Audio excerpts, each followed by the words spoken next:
എൻ്റെ ചില ചിന്തകൾ ഞാൻ നിങ്ങളുമായിട്ട് പങ്കുവയ്ക്കുകയാണ്. നിങ്ങൾക്ക് താല്പര്യമുണ്ടെങ്കിൽ കേൾക്കാം. ഇതൊരു ക്രിസ്ത്യൻ മതവിഭാഗവുമായിട്ട് ബന്ധപ്പെട്ട് കണക്ട് ചെയ്ത് നിൽക്കുന്നതാണ്. താല്പര്യമുള്ളവർ മാത്രം കണ്ടാൽ മതി, ഒരു നിർബന്ധമില്ല. ഞാൻ 40 വർഷമായിട്ട് ഒരു ക്രിസ്ത്യാനിയായിട്ട് ജീവിക്കുന്ന ഒരു വ്യക്തിയാണ്. അതുകൊണ്ടാണ് അതിലെ ചില ചിന്തകൾ പലപ്പോഴും മനസ്സിൽ കൂടെ പോയ ചിന്തകളാണ്. പക്ഷേ ഈ ഒരു ആഴ്ചയായിട്ട് ഉണ്ടായിട്ടുള്ള പല സംഭവങ്ങൾ എന്നെ കൂടുതൽ അത് ചിന്തിപ്പിക്കുന്നു. അത് നിങ്ങളുടെ അടുത്തും കൂടെ ഒന്ന് പറയണമെന്ന് തോന്നി.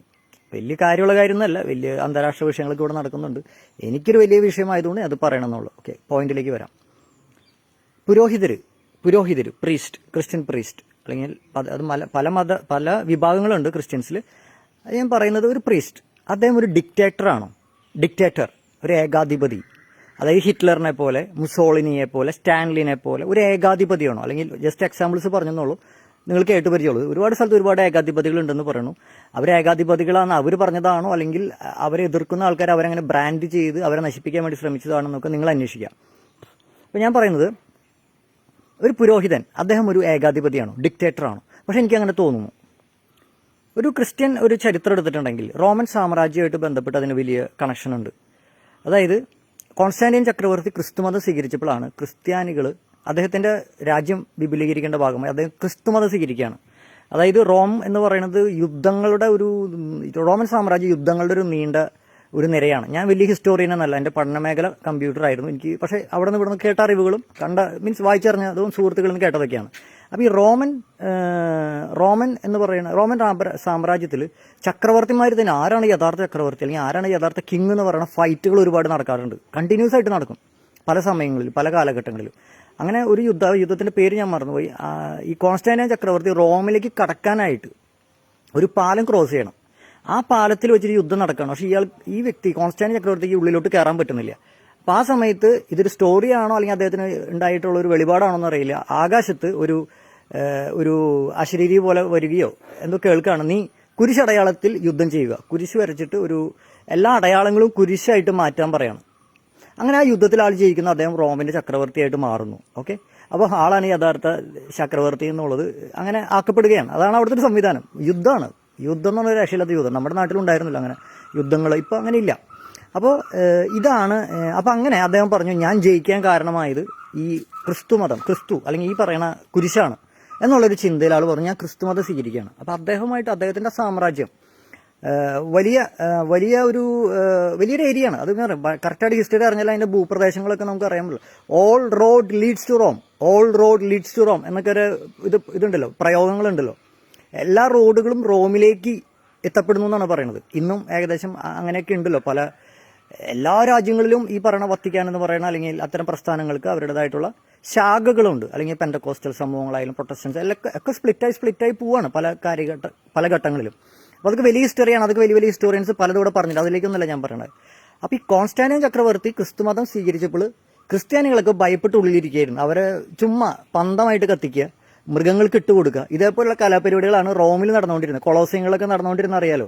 ആൾക്കാർക്ക് വിനോദത്തിന് വേണ്ടിയിട്ട് മൃഗങ്ങളെ ക്രിസ്ത്യാനികൾ ഇട്ടുകൊടുക്കുക, അങ്ങനെ ക്രിസ്ത്യാനികളെ പീഡിപ്പിച്ചുകൊണ്ടിരിക്കുന്ന ഒരു സമൂഹമായിരുന്നു ഈ റോമൻ സാമ്രാജ്യം എന്ന് പറയുന്നത്.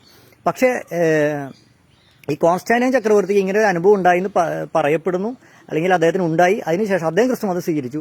അതിനുശേഷം ക്രിസ്ത്യാനികൾക്ക് ഒരു ധൈര്യം വന്നു, അവർ പുറത്തേക്ക് ഇറങ്ങി തുടങ്ങി എന്നൊക്കെയാണ് ഞാൻ കേട്ടത്. ഇനി അറിയുന്നവർ ഇനിയിപ്പോൾ അതെന്താണെന്ന് വെച്ചാൽ പറഞ്ഞോളൂ. എൻ്റെ ഒരു അറിവ് ഇതാണ്.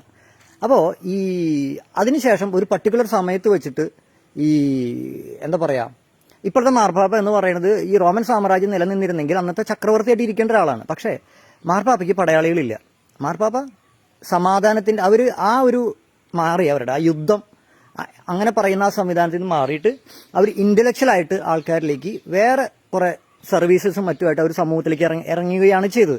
അതുകൊണ്ട് വത്തിക്കാൻ എവിടെയും പോയി യുദ്ധം ചെയ്തു എന്ന് നിങ്ങൾക്ക് കേൾക്കാൻ പറ്റില്ല. റോം യുദ്ധം ചെയ്യാൻ പോയി എന്ന് ഇപ്പം നിങ്ങൾക്ക് അടുത്തുനിന്ന് അത് പണ്ടത്തെ ഒരു സംവിധാനമായിരുന്നു. അങ്ങനെ കീഴടക്കാൻ പണ്ട് നമ്മുടെ നാട്ടുരാജാക്കന്മാർ തമ്മിൽ യുദ്ധങ്ങളൊക്കെ ഉണ്ടായിരുന്നില്ല, അതുപോലെ റോമിലുണ്ടായിരുന്നു. അത്രേ ഉള്ളൂ അതിൻ്റെ ഇത് പറയാനായിട്ട്. എനിക്ക് സിമ്പിളായിട്ട് പറയാനായിട്ട് അങ്ങനെ അറിയുള്ളൂ. അപ്പം ഞാൻ ചോദിക്കുന്നത്, ഈ റോമൻ സാമ്രാജ്യത്തിന്റെ ഒരു ചക്രവർത്തി പോലെയാണോ ഇന്നുള്ള പുരോഹിതർ? ഞാൻ പെന്തക്കോസ്റ്റൽ സമൂഹങ്ങളിൽ അവരുമായിട്ട് അങ്ങനെ പോയിട്ടുണ്ട്. ഇപ്പോൾ എന്താണ് അവരെ നടക്കണമെന്നൊക്കെ അറിയാൻ എനിക്ക് വേറെ ആരെയും കുറിച്ച് അറിയില്ല. ഞാനായിരിക്കുന്ന സംവിധാനത്തിനെ കുറിച്ചിട്ടാണ് ഞാൻ പറയുന്നത്. അപ്പോൾ ഈ റോമൻ സാമ്രാജ്യത്തിന്റെ ആ ഒരു പടയാളികൾ വെച്ചിട്ടുള്ള യുദ്ധം ചെയ്യുന്ന ആ സാഹചര്യം ഇല്ലാതെയായി. ഇപ്പോഴുള്ളത് പുരോഹിതൻ. ആ പുരോഹിതൻ എന്ന് പറഞ്ഞാൽ ദൈവത്തിന്റെ പ്രതിപുരുഷൻ, അപ്പൊ ദൈവത്തിന്റെ പുത്രൻ യേശു എന്നുള്ള രീതിയിലാണ് ഞങ്ങൾ പഠിപ്പിക്കുന്നത്. അപ്പൊ യേശു എന്ന് പറഞ്ഞാൽ എന്താണ്? ക്ഷമ, സ്നേഹം, കരുണ, ഇതിനെക്കുറിച്ചൊക്കെ പ്രസംഗിച്ചുകൊണ്ടിരുന്ന ഒരാളാണ്. അങ്ങനെയാണ് അദ്ദേഹം അത്ഭുതങ്ങൾ ചെയ്തിരുന്നു. മനസ്സിലായില്ല? ബൈബിളിലുണ്ട് അദ്ദേഹം പല അത്ഭുതങ്ങൾ ചെയ്തിരുന്നു. പലർക്കും അദ്ദേഹത്തിന്റെ സുഹൃത്തുക്കൾ സമൂഹത്തിൽ വളരെ മോശമായിട്ടുള്ള ആൾക്കാരാണ് എന്ന് സമൂഹം ഒന്ന് പറയുന്നത്. ഇപ്പൊ ചുങ്കക്കാര്, പലിശയ്ക്ക് കൊടുക്കുന്ന ആൾക്കാർ, അല്ലെങ്കിൽ വേശ്യ എന്ന് പറഞ്ഞ മോശത്തെ അർത്ഥത്തിലല്ല, അന്നത്തെ കാലഘട്ടത്തിൽ അങ്ങനെ പറയുന്നു. അത് അങ്ങനെ ഞാൻ വ്യാഖ്യാനിക്കുന്നത്. ബൈബിള് പറയാണ് ഇങ്ങനെ. അപ്പൊ ഇപ്പൊ ഒരു ചുങ്കക്കാരന്റെ വീട്ടിൽ പോയിട്ടുണ്ടെങ്കിൽ ആൾക്കാർ ഇവൻ എന്തിനാ ഈ പലിശക്കാരന്റെ വീട്ടിൽ പോണേ? അപ്പൊ അതിന് യേശു പറഞ്ഞൊരു മറുപടി വളരെ സിമ്പിളാണ്. ഈ വേശ്യ എന്ന് പറഞ്ഞാൽ വേറെ ഒരു മോശാർത്ഥത്തിലല്ല പറഞ്ഞു. ബൈബിളിൽ പറയാണ് അങ്ങനെ അവരത് മോശമായിട്ടാണ് സമൂഹം കാണുന്നത്. പല സ്ഥലത്തും പല കാര്യങ്ങൾക്കും പലതരത്തിലുള്ള വിവരണമാണ് കൊടുക്കുന്നത്, അല്ലെങ്കിൽ എക്സ്പ്ലനേഷൻസ് ആണ് കൊടുക്കുന്നത്. വേശ്യാവൃത്തി ലീഗലാക്കുകയും അത് സമൂഹത്തിന് ആവശ്യമാണെന്ന് ചിന്തിക്കുകയും ചെയ്യുന്ന സമൂഹങ്ങൾ ഈ ലോകത്തിലുണ്ട്. അത് ലീഗലൈസ് ചെയ്തിട്ടുള്ള സ്ഥലങ്ങളുണ്ട്. മദ്യം ലീഗലൈസ് ചെയ്ത സ്ഥലങ്ങളുണ്ട്. ചില സ്ഥലങ്ങളിൽ മദ്യം ഉണ്ടാക്കാൻ പാടില്ല, വിൽക്കാൻ പാടില്ല, കുടിക്കാൻ പാടില്ല എന്ന് പറഞ്ഞ സ്ഥലങ്ങളുണ്ട്. മനസ്സിലായില്ല? അത്രേ ഉള്ളൂ, അല്ലാതെ ഇതിൽ വേറെ ഒന്നുമില്ല. അപ്പോൾ യേശു പറഞ്ഞത് ഞാൻ ഒരു വൈദ്യനാണെങ്കിൽ ഞാൻ രോഗികളെ തേടിയിട്ടാണ് വന്നത്, അല്ലാണ്ട് ആരോഗ്യമുള്ളവരെ തേടിയിട്ടല്ല ഞാൻ വന്നതെന്നാണ് യേശു പറയുന്നത്. യേശു പറഞ്ഞു എന്ന് പറയുന്നത് ബൈബിളിൽ എഴുതി വെച്ചിരിക്കുന്നത്. അപ്പോൾ ഈ പുരോഹിത വർഗം റോമൻ സാമ്രാജ്യം മനസ്സിൽ വെച്ചിട്ടാണോ ഇപ്പോഴും ഈ സമൂഹത്തിൽ ഇറങ്ങി പ്രവർത്തിക്കുന്നത് എന്നെനിക്കൊരു സംശയം. കാരണം യേശു പറഞ്ഞു 70 തവണ നിങ്ങൾ ക്ഷമിക്കണം. ഈ ക്ഷമേനെ കുറിച്ചിട്ടാണ് ഏറ്റവും കൂടുതൽ പറയുന്നത്. 70 തവണ. എത്ര തവണ ക്ഷമിക്കണമെന്ന് യേശുവിനോട് ചോദിക്കുമ്പോൾ യേശു പറയുന്നത് 70 തവണ ക്ഷമിക്കണം. മനസ്സിലായി? അതിനൊരു പരിധിയില്ല എന്നാണ് അതിൽ പറയുന്നത്. അത് നിത്യജീവിതത്തിൽ പ്രായോഗികമാക്കാൻ പറ്റുമെന്ന് എനിക്കറിയില്ല. അത് രാജ്യങ്ങൾ തമ്മിൽ പ്രായോഗികമാക്കാൻ പറ്റുമെന്ന് എനിക്കറിയില്ല. അതിന്റെ ആന്തരാർത്ഥം എന്താണെന്ന് എനിക്കറിയില്ല. ഞാൻ ബൈബിൾ സ്കോളറല്ല. ഓക്കെ, ഞാനിത് ഇത്രയും വർഷമായിട്ട് പലരും കേട്ടതും അനുഭവിച്ചറിഞ്ഞുള്ള കാര്യങ്ങളെ കുറിച്ചിട്ടാണ് പറയുന്നത്. അതുപോലെ തന്നെ ബൈബിളിൽ പറഞ്ഞ വലിയൊരു തമാശ അല്ലെങ്കിൽ വലിയൊരു തോട്ട് ഇതാണ്: നിന്റെ സഹോദരന് നിന്നോട് വിരോധമുണ്ടെന്ന് നിനക്ക് തോന്നിയാൽ നീ ബലി എന്ന് പറഞ്ഞ കുർബാന അല്ലെങ്കിൽ പ്രാർത്ഥന അത് അവിടെ വെച്ചിട്ട് നീ അവനോട് പോയിട്ട് അവനോട് ചെന്ന് നീ ചോദിക്കണം. അവൻ ചിലപ്പോൾ നിന്നോട് പറഞ്ഞിട്ടുണ്ടാവില്ല, നിനക്ക് തോന്നിയാൽ മതി. നിനക്ക് എന്നോട് എന്തെങ്കിലും പ്രശ്നമുണ്ടോ? നീ എന്താ എൻ്റെ അടുത്തൊന്നും മിണ്ടാത്തത്? നിനക്ക് എന്നോട് എന്തെങ്കിലും പ്രശ്നമുണ്ടോ? ഉണ്ടെങ്കിൽ നീ അത് എനിക്ക് നിന്നോട് വേറെ വിരോധമൊന്നും ഇല്ലട്ടോ. നീ അതൊന്നും മനസ്സിൽ വെക്കില്ല. എന്തെങ്കിലും ഉണ്ടാണെങ്കിൽ മനസ്സിൽ വെക്കരുത്. നമ്മൾ തമ്മിൽ നല്ല സൗഹൃദത്തിലാണ്. ഓക്കെ, ഞാൻ പ്രാർത്ഥിക്കാൻ വേണ്ടി പോവുകയാണെങ്കിൽ അപ്പോൾ നിന്നോട് ഇങ്ങനെ വിരോധം ഉണ്ടെങ്കിൽ എനിക്ക് പ്രാർത്ഥിക്കാൻ പറ്റില്ല എന്ന് പറഞ്ഞിട്ട് വേണം പ്രാർത്ഥിക്കാനായിട്ട് വരണേ. അത് അച്ഛനായാലും ബലി അർപ്പിക്കുന്നത് പുരോഹിതൻ മാത്രമല്ല. ഇപ്പൊ ക്രിസ്ത്യാനിറ്റി പഠിപ്പിക്കുന്നത്, ഞങ്ങൾ പഠിപ്പിക്കുന്നത്, നിങ്ങളും പുരോഹിതൻ യേശുവിന്റെ സ്ഥാനത്തൊക്കെ നിന്നിട്ട് ബലി ഞാൻ പറഞ്ഞില്ലേ, എന്റെ ഇതൊന്നും 100% കറക്റ്റല്ല. അപ്പൊ എന്നെ വിമർശിക്കാനൊന്നും വരണ്ട. ഞാൻ പറഞ്ഞത് പുരോഹിതനും എല്ലാവരും കൂടെ ബലിയർപ്പിക്കുകയാണ്. അപ്പൊ ബലിയർപ്പിക്കുന്നവർ ഇത് രമ്യതപ്പെട്ടിട്ട് വന്നിട്ട് വേണം ബലിയർപ്പിക്കാനാണ് ബൈബിളിൽ പറയണത്. അപ്പൊ ഞാൻ ചോദിക്കുന്നത്, പുരോഹിതരെന്ത് ഈ ക്ഷമേനെ കുറിച്ച് പഠിപ്പിക്കുന്നവർ ഇതെന്തുകൊണ്ട് ചെയ്യാൻ പറ്റുന്നില്ല? അത് ചെയ്യാൻ പറ്റാത്തതുകൊണ്ടാണ് അവർ എനിക്കെതിരെ കേസ് കൊടുക്കാൻ വേണ്ടി പോയത്. ഞാൻ പറഞ്ഞ കാര്യങ്ങൾ അവർക്ക് സഹിക്കാൻ പറ്റിയില്ല, ക്ഷമിക്കാൻ പറ്റിയില്ല. അപ്പൊ അവർ ഹ്യൂമാനിറ്റേറിയൻ അല്ലെങ്കിൽ ഒരു ഹ്യൂമൻ എന്നുള്ള രീതിയിൽ അവരുടെ തോട്ട് പ്രോസസ്സ് പോയി.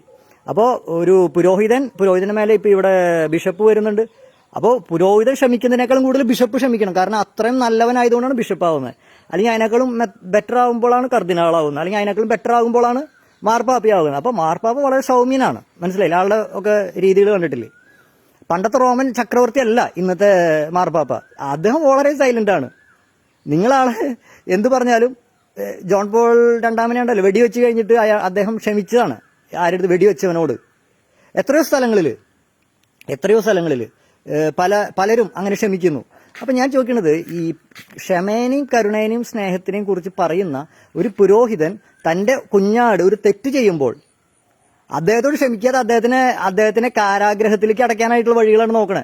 സോ ഐ ഡൗട്ട് ഇത്തരത്തിൽ ചെയ്യുന്ന പുരോഹിതർക്ക് യേശുവിന്റെ എന്തെങ്കിലും അംശങ്ങളുണ്ടോ എന്നുള്ളതാണ് ഞാൻ നോക്കണേ. യേശുവിന്റെ എന്തെങ്കിലും ക്വാളിറ്റി, അതായത് ഞാൻ യേശുവിന്റെ ഒരു ശിഷ്യനാണ്, ഒരു വൈദ്യന്റെ ശിഷ്യനാണ് എന്ന് പറയുമ്പോൾ ആ വൈദ്യന്റെ ഗുണങ്ങൾ ഇദ്ദേഹത്തിൽ കാണണ്ടേ?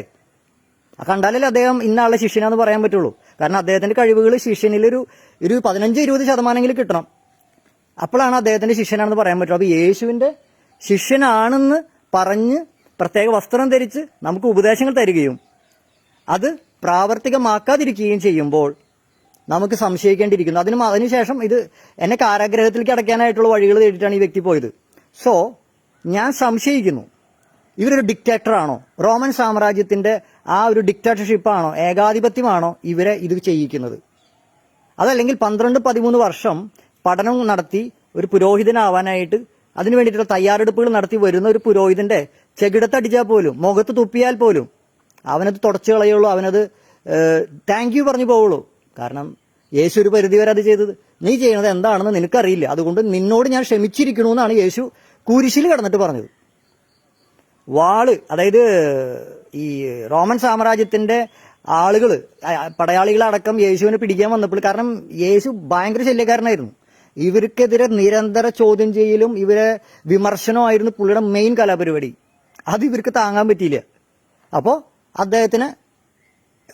അദ്ദേഹത്തിനെ കുരിശിൽ തറക്കി അദ്ദേഹത്തിനെ കൊല്ലാൻ തീരുമാനിക്കുകയാണ്. അദ്ദേഹത്തിനെ കൊല്ലാൻ തീരുമാനിച്ചിട്ട് അതിനു വേണ്ടിയിട്ടുള്ള ഗൂഢാലോചന നടത്താണ്. ഇത് ഇന്നും നടക്കുന്നുണ്ട്. ഞാൻ പറഞ്ഞില്ലേ, ഗൂഢാലോചന നടത്തി എൻ്റെ വീട്ടിലേക്ക് ഈ 2025 ഒക്ടോബർ 8-ാം തീയതി ഇവിടെ ആളുകൾ വന്നിരുന്നു. ഗൂഢാലോചനയാണ്. അവർ പരസ്പരം ആലോചിക്കും ഇവൻ എങ്ങനെ പൂട്ടാം, ഇവൻ എപ്പോൾ ചെന്നാൽ വീട്ടിലുണ്ടാവും. 7:15 വന്നിരിക്കുകയാണ് എന്നെ പൂട്ടാൻ വേണ്ടിയിട്ട്.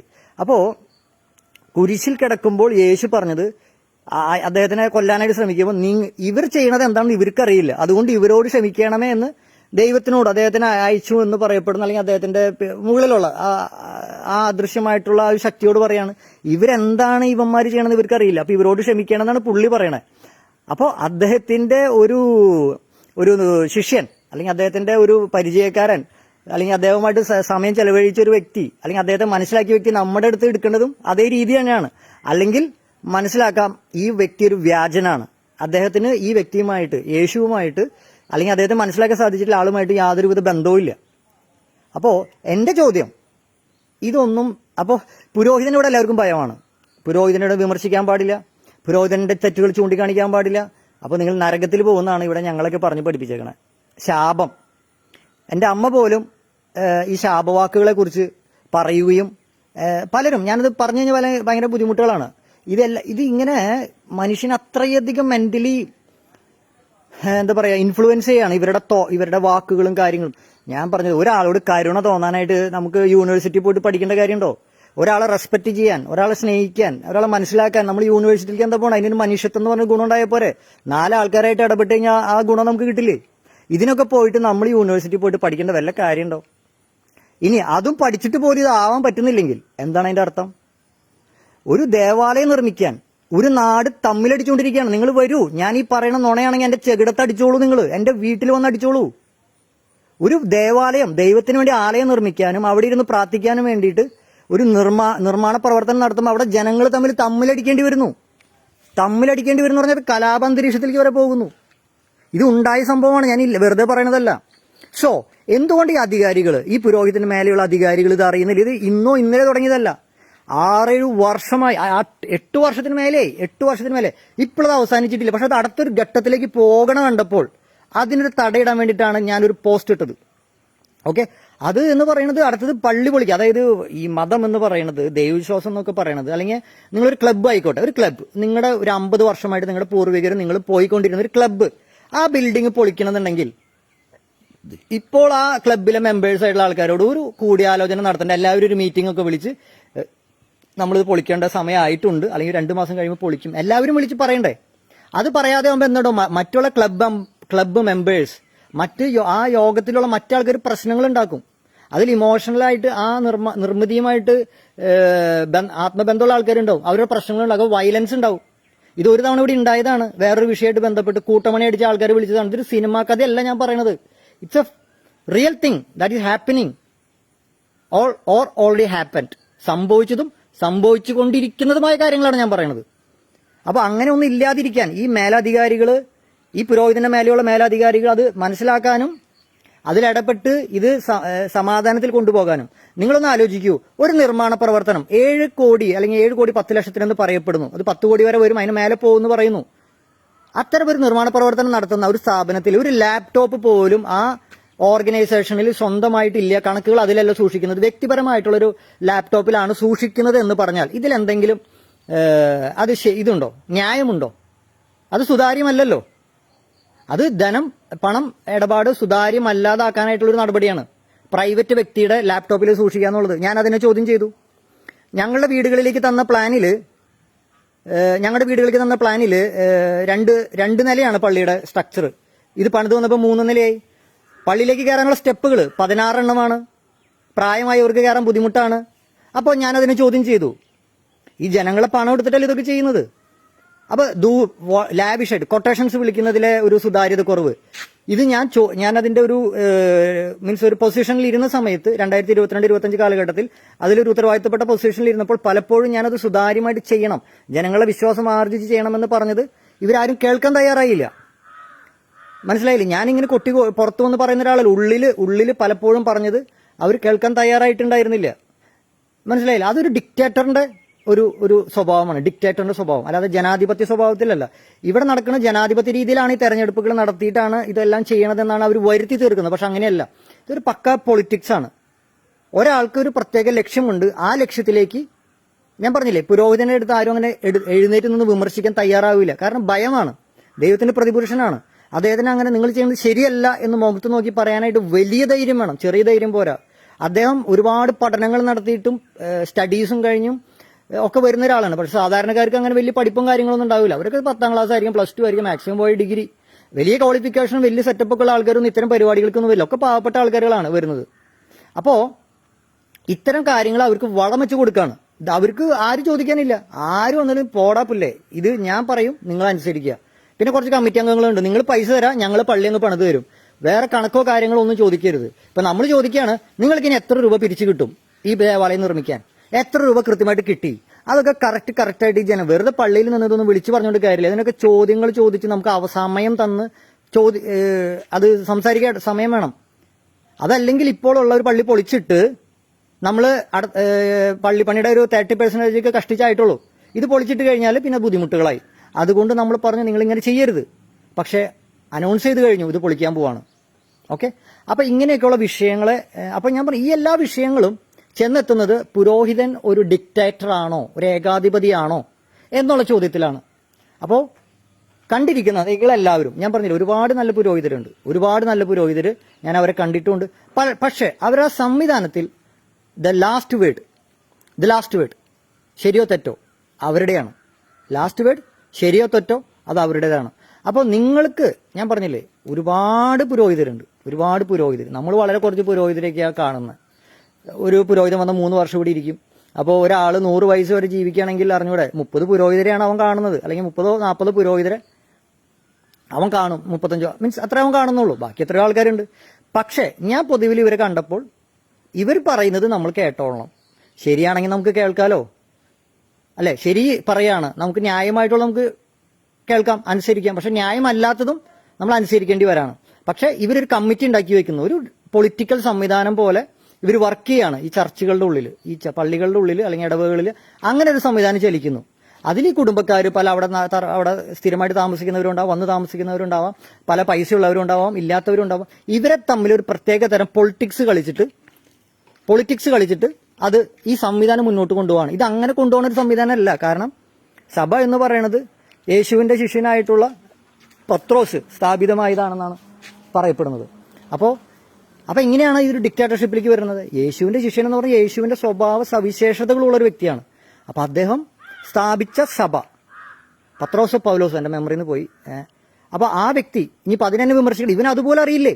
ഇല്ല, എനിക്കറിയില്ല, ഞാനിതിൽ സ്കോളറൊന്നുമല്ല, ഞാൻ PG എടുത്ത് നടക്കണമെന്നില്ല. പത്രോസാണോ പൗലോസാണോ എന്റെ മനസ്സിൽ നിന്ന് പോയി, പത്രോസ് എന്നാണ് ഞാൻ പത്രോസ്. അപ്പൊ ഇതാണ്. അപ്പൊ അങ്ങനെ വരുമ്പോൾ യേശുവിന്റെ അനുയായിയായിട്ട് തുടങ്ങി വെച്ച ഒരു സംവിധാനത്തിൽ ആ സ്വഭാവമാണ് ഉണ്ടാവേണ്ടത്, അല്ലാതെ ഒരു ഡിക്റ്റേറ്റർ അല്ല. മുസോളിനിയോ സ്റ്റാൻലിനോ ഹിറ്റ്ലറുടെ സ്വഭാവമല്ല നമുക്ക് വേണ്ടത്. അങ്ങനെ വന്നാൽ റോമൻ സാമ്രാജ്യത്തിനെതിരെ എങ്ങനെ സംസാരിച്ചോ യേശു സംസാരിച്ചോ അതുപോലെ അതിലുള്ള ക്രൈസ്തവർ സംസാരിക്കും. അപ്പൊ ആദ്യം ക്രൈസ്തവരാണ് ഉണ്ടായത്, അതിനുശേഷമാണ് പുരോഹിതൻ ഉണ്ടായത്. പുരോഹിതൻ ഉണ്ടാവാനുള്ള കാരണം ഞാൻ പറഞ്ഞു, റോമൻ സാമ്രാജ്യത്തിലെ ചക്രവർത്തി കോൺസ്റ്റാന്റീൻ യുദ്ധം ചെയ്ത് ജയിച്ചതിന്റെ കാരണം കുരിശാണെന്ന് അദ്ദേഹത്തിന് മനസ്സിലാവുകയും ക്രിസ്ത്യാനിറ്റിയാണെന്ന് മനസ്സിലാവുകയും ചെയ്തപ്പോഴാണ് അദ്ദേഹം ക്രിസ്തുമതം സ്വീകരിച്ചത്. അപ്പൊ അതിനേക്കാൾ മുമ്പ് ഇവിടെ ക്രിസ്ത്യാനികളുണ്ട്, അവർ ധൈര്യവാന്മാരാണ്, അല്ലാണ്ട് അവർ കോഞ്ഞാട്ടകളല്ല. മനസ്സിലായില്ലേ? പുരോഹിതവർഗം അറിയാൻ വേണ്ടിയിട്ടാണ്, വേറെ ആരുടെ പറയാൻ വേണ്ടിയിട്ടല്ല. അവർ ഷണ്ടന്മാരോ അവർ കോഞ്ഞാട്ടകളോ കുഞ്ഞാടുകളോ അല്ല, അവർ സിംഹങ്ങൾ തന്നെയാണ്. പക്ഷെ നിങ്ങൾ പറഞ്ഞു കുഞ്ഞാട് നിങ്ങൾ പറഞ്ഞ് ഇങ്ങനെ ഷണ്ടന്മാരാക്കി കളഞ്ഞു നിങ്ങൾ. കാരണം നിങ്ങൾക്ക് ഭരിക്കാനും കൺട്രോൾ ചെയ്യാനും വേണ്ടിയിട്ട്. അവർ സിംഹങ്ങൾ തന്നെയാണ്, അവർ ധൈര്യശാലികൾ തന്നെയാണ്. പന്തങ്ങൾ പോലെ കത്തിച്ചു എന്നാണ് പറയുന്നത്. പന്തം പോലെ മനുഷ്യന്റെ മേലെ തുണി ചുറ്റിയിട്ട് എണ്ണ ഒഴിച്ച് കത്തിച്ചിട്ടുള്ള ആൾക്കാരാണ് ക്രിസ്ത്യാനികൾ. അതുപോലെ എണ്ണയിലിട്ട് വറുത്തെടുക്കുക, നല്ല രസമുള്ള പരിപാടിയല്ല. കഴുത്ത് വെട്ടുക, തല കീഴാക്കിയിട്ട് കുരിശിൽ തറക്കുക. ഇതൊക്കെയായിരുന്നു ക്രിസ്ത്യാനികളെ റോമൻ ചക്രവർത്തിമാരും ചെയ്തുകൊണ്ടിരുന്നത്. അപ്പൊ ആ ക്രിസ്ത്യാനികൾ കുഞ്ഞാട് എന്ന് പറഞ്ഞാൽ അങ്ങനെ അറക്കാൻ വരുമ്പോൾ കഴുത്തറുത്ത് കൊടുക്കേണ്ട ആൾക്കാരല്ല. മനസ്സിലായി? വിശ്വാസത്തിന് വേണ്ടിയിട്ട് ഓക്കെ, വിശ്വാസത്തിന് വേണ്ടി ചെയ്യാം. അല്ലാതെ അനീതി കാണുമ്പോൾ യേശു ചെയ്തിട്ടില്ല, നമ്മൾ ചെയ്യേണ്ട കാര്യമില്ല. ഒരു ചെകിടത്ത് അടിച്ചപ്പോൾ മരണിച്ചവിടെ കാണിച്ചു കൊടുക്കല്ല, നീ എന്തിനാണ് അടിച്ചതെന്ന് ചോദിച്ചേ. ജെറുസലം ദേവാലയത്തിൽ ചെന്നിട്ട് അവിടെ നാണയ കച്ചവടം, പ്രാവ് കച്ചവടം, അത് ഇതും നാണയ മാറ്റക്കാരുടെ അടുത്തും ഇറങ്ങിപ്പോടാന്ന് ചാട്ടവരുടെ ആളാണ് യേശു. ഇത് ഞാൻ പറഞ്ഞതല്ല. ഇപ്പൊ കമ്മ്യൂണിസ്റ്റുകാർ അദ്ദേഹത്തിന് വിപ്ലവകാരിയായിട്ട് ഒരു കണക്കിന് അദ്ദേഹം വിപ്ലവകാരിയാണ്. അദ്ദേഹം ഈ അനീതികൾക്കെതിരെ സംസാരിച്ച വ്യക്തിയാണ്. അതുകൊണ്ടാണ് അദ്ദേഹത്തിനെ കൊന്നത്. മനസ്സിലായില്ലേ? ഭരണാധികാരികൾക്കും പുരോഹിത വർഗത്തിനും തലവേദനയെ ഈ മനുഷ്യന്റെ ചിന്തകളും കാര്യങ്ങളും. സോക്രട്ടീസ് അങ്ങനെ തന്നെയായിരുന്നല്ലോ. അദ്ദേഹം പറഞ്ഞു നിങ്ങൾ അറിവുള്ളവരാകണം, നിങ്ങൾ അറിവുള്ളവരാകുമ്പോൾ നിങ്ങളെ പറ്റിക്കാൻ പറ്റില്ല. അപ്പൊ അദ്ദേഹത്തിന് ഭൂരിപക്ഷം കൊടുത്ത് തീരുമാനിച്ച് വിഷം കൊടുത്ത് കൊന്നു. ഇത് ലോക ചരിത്രത്തിൽ ഉണ്ടായിട്ടുള്ള കാര്യമാണ്. ഞാനത് റിപ്പീറ്റ് ചെയ്യണമെന്നുള്ളൂ. നിങ്ങൾക്ക് എല്ലാവർക്കും അറിയാം. ഞാൻ പറഞ്ഞ അത്തരത്തിലൊരു കാര്യമാണ് ഞാനിവിടെ അനുഭവിച്ചത്. അതുകൊണ്ടാണ് എനിക്ക് പ്രതികരിക്കേണ്ടി വന്നത്. അപ്പോഴാണ് എന്നെ കാരാഗ്രഹത്തിലേക്ക് അടയ്ക്കാനായിട്ട് ഇവരൊരു ഗൂഢാലോചന നടത്തി പോയത്. അപ്പോൾ ഇറ്റ്സ് ഓൾ ഫാക്ട്. ഇത് ചരിത്രമാണ്, ഇപ്പൊ സംഭവിച്ചുകൊണ്ടിരിക്കുന്നതാണ്. മനസ്സിലായില്ലേ? അപ്പൊ അതുപോലെ തന്നെ നല്ല സമരിയാക്കാരന്റെ ഉപമ, ആരാണ് നല്ല അയൽക്കാരൻ എന്ന് ചോദിക്കുന്ന ഒരു കഥ, ഒരു യേശു ഇങ്ങനെ ഉപമകളിൽ കൂടെ പലതും പറയും. ആരാണ് എൻ്റെ അയൽക്കാരൻ? അതിൽ വളരെ കൃത്യമായിട്ട് പറയുന്നുണ്ട്. ഒരു സമരിയാക്കാരൻ യാത്ര ചെയ്ത് പോകുമ്പോൾ അദ്ദേഹത്തിനെ കൊള്ളക്കാരെ ആക്രമിച്ചു. സമരിയാക്കാരല്ല, ഒരു വ്യക്തി കച്ചവടത്തിന് ഒരു വ്യക്തിനെ ആക്രമിച്ച് അദ്ദേഹത്തിന് ഇത് കുറെ വസ്തുക്കളൊക്കെ എടുത്തുകൊണ്ട് പോകുന്നു. കഥയൊന്നും കാണപ്പെടാൻ അറിയില്ല. അപ്പോൾ കുറെ ആൾക്കാർ ആ വഴിക്കൂടെ പോയി, ദേവാലയ ശുശ്രൂഷി പോയി, പുരോഹിതൻ പോയി, പല ആൾക്കാരും പോയി. അദ്ദേഹത്തിന് ആരും നോക്കിയില്ല. അപ്പോൾ ഒരു സമരിയാക്കാരൻ വന്നിട്ട്, അപ്പോൾ ഇവർ തമ്മിൽ ശത്രുക്കളാണ്, ബേസിക്കലി ശത്രുക്കളാണ്. ഈ അപകടം പറ്റിയവനും അദ്ദേഹത്തിനെ രക്ഷിച്ചവനും ബേസിക്കലി ശത്രുക്കളാണ്. പക്ഷെ അദ്ദേഹത്തിനെ സഹായിക്കുന്നു.